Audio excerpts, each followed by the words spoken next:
to the first episode of the United Kingdom UFO Network podcast, where we will be bringing you reports on UFOs and mysteries from around the world. I am your host, David Soman. United Kingdom UFO Network. Thank you for all the feedback we received regarding our pilot episode. All constructive comments, good or bad, are most gratefully received and will go towards tuning future shows. As I mentioned last time, it's early days, but we have a lot of things under the hood revving away. Changes are afoot, so stay tuned for further announcements in the not too distant future, and please keep sending us your comments. Full details of how to contact us can be found on our website at www.UKUFONW.co.uk. You only have to look on YouTube for a myriad of videos purporting to show UFO craft in our skies. Some are relatively clear, while others zoom in and out of focus, as our home video cameras do their best to focus on objects way off in the distance. Camera technology is constantly being updated. High definition is almost the norm in many households worldwide. We can all now enjoy movies and TV in what they describe as glorious high definition.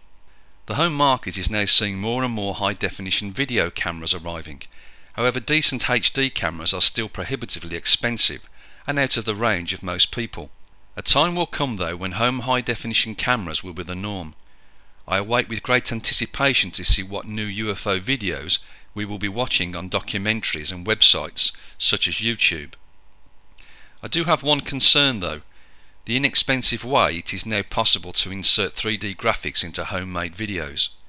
I am sure some of you have also looked at videos on YouTube and elsewhere and contemplated whether what you are looking at is real or a 3D computer-made object. It doesn't matter whether the camera is steady, on a tripod or handheld and shaking.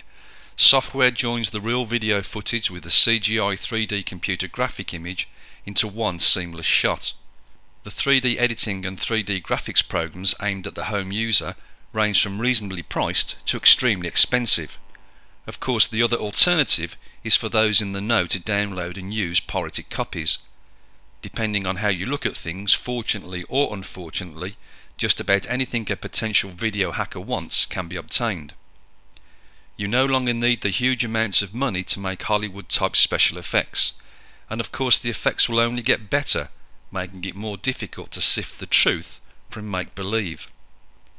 I am pleased to announce that in the not too distant future we will be unveiling our new website. The address will be slightly different, .org instead of .co.uk. Doug is working very hard on making our new web presence a reality, and we thank him for that. The United Kingdom UFO Network podcast is now available through iTunes.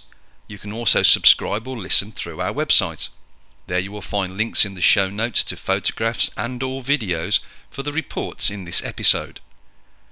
I would like to welcome Lloydie and Joe, my friends and colleagues from South Wales, who will also be reporting in this and future episodes. Please visit us at www.UKUFONW.co.uk. Former British Airways pilot and ufologist Graham Shepherd, who died 4 years ago, has left £650,000 to CAT, the Centre for Alternative Technology. The money will help fund a lecture theatre which will seat 200 people at the site. After retiring from British Airways, Graham Shepherd made frequent lectures on the subject of UFOs. He reported having 2 UFO sightings during his career. The Centre for Alternative Technology is located in the foothills of Snowdonia, North Wales. Their website states, "We offer solutions to some of the most serious challenges facing our planet and the human race, such as climate change, pollution, and the waste of precious resources. We demonstrate practical ways of addressing these problems. Leading by example, we aim to show that living more sustainably is not only easy to attain, but can provide a better quality of life."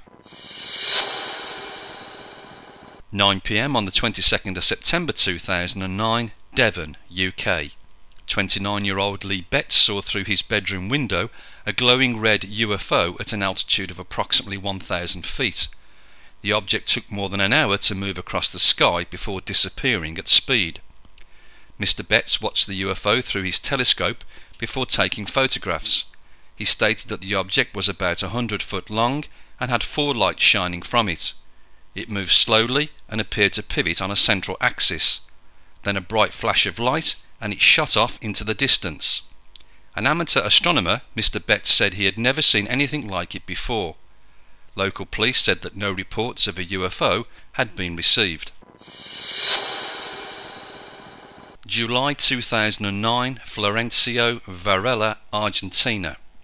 A woman in bed with her sleeping husband and baby reports being visited by 14 alien beings who spoke to her telepathically. During the middle of the night, while she was trying to sleep, she felt lights around her. She opened and closed her eyes a number of times, seeing nothing initially. She then saw and counted 14 beings around the bed.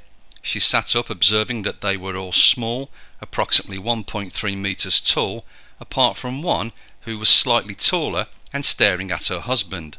She tried to wake him, even to the point of digging her fingernails into him, but nothing happened. The woman, Karina, 23 years old, said that she was told telepathically not to wake her husband as he was not yet ready.